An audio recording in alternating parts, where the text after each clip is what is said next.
Je vous présente une vidéo de la visite à la Palusse Verdon lors de l'exposition des 30 artistes présents du 24 avril au 19 mai. Cette animation a été programmée pour la sauvegarde de Notre-Dame de Vauvert. Les artistes ont exposé sur deux bâtiments différents. Ici, à côté de l'office de tourisme, dans le château de la Palusse-sur-Verdon, nous pouvons apercevoir les différentes œuvres contemporaines. Le bâtiment d'une architecture remarquable mettait bien en valeur ces différentes créations.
Après la visite du château, nous nous sommes dirigés vers l'église où étaient entreposées les œuvres d'une vingtaine d'artistes. Le parcours dans les ruelles est fort agréable et plaisant.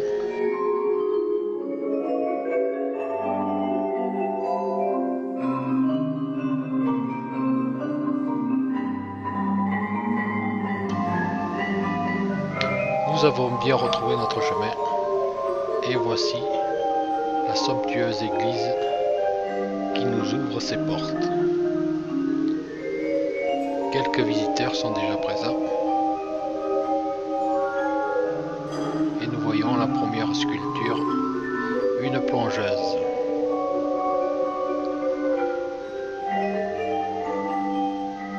Voilà les membres de l'association en pleine discussion.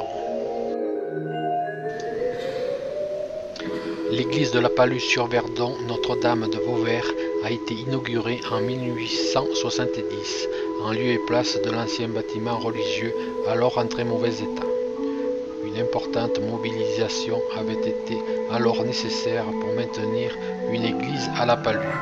L'élégant clocher roman du XIe siècle, sur lequel elle s'adosse, témoigne de l'ancienneté du lieu de rassemblement.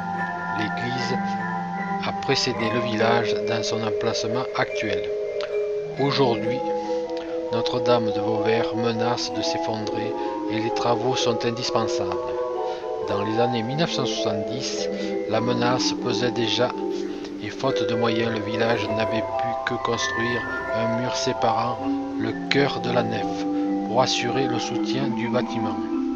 L'église est provisoirement maintenue, mais intérieurement défigurée. Le soleil de l'Orient ne l'y donnera plus à travers la lumière des vitraux de Marie, Joachim et Anna.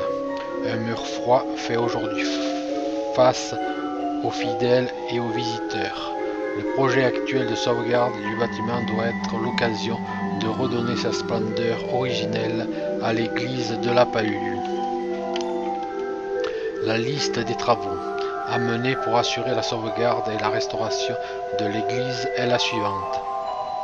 Réfection sociale totale de la toiture, dépose de la couverture et de la charpente, pose d'une nouvelle charpente et d'une nouvelle couverture, pose de gouttières et de descente, réalisation de l'étanchéité, fêtage, fronton, jonction avec le clocher, resculpture de la corniche du fronton et du sommet des pilastres, consolidation de la voûte et des arcs doubleux de la nef, pose de nouveaux tirants pour éviter l'écartement des murs latéraux, consolidation des murs pignons côté est, réfection des contreforts de la nef, réfection des enduits extérieurs badigeons à la chaux, démolition du mur occultant le chœur, réfection des enduits intérieurs badigeons des corps, réalisation d'une dalle carrelée dans le chœur, reconstruction de la marche entre la nef et le chœur,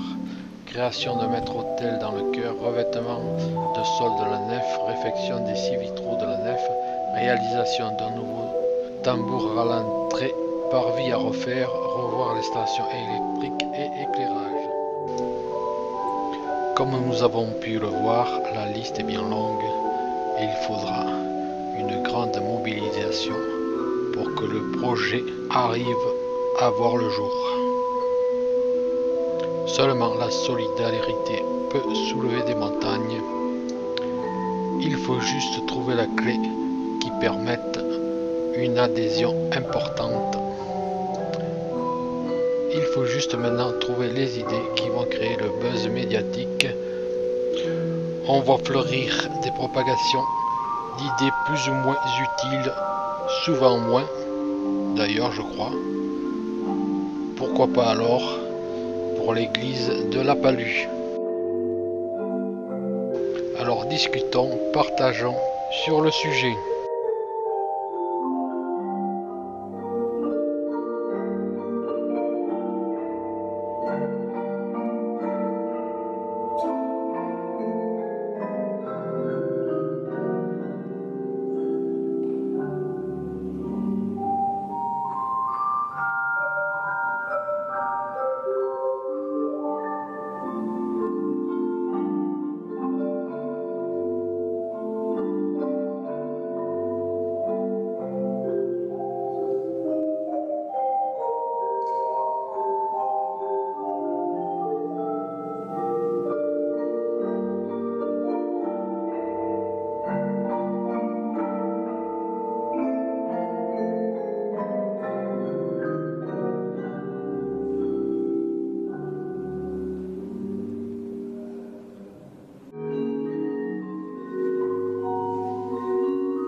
En repartant, on a pu apercevoir un vol de vautours.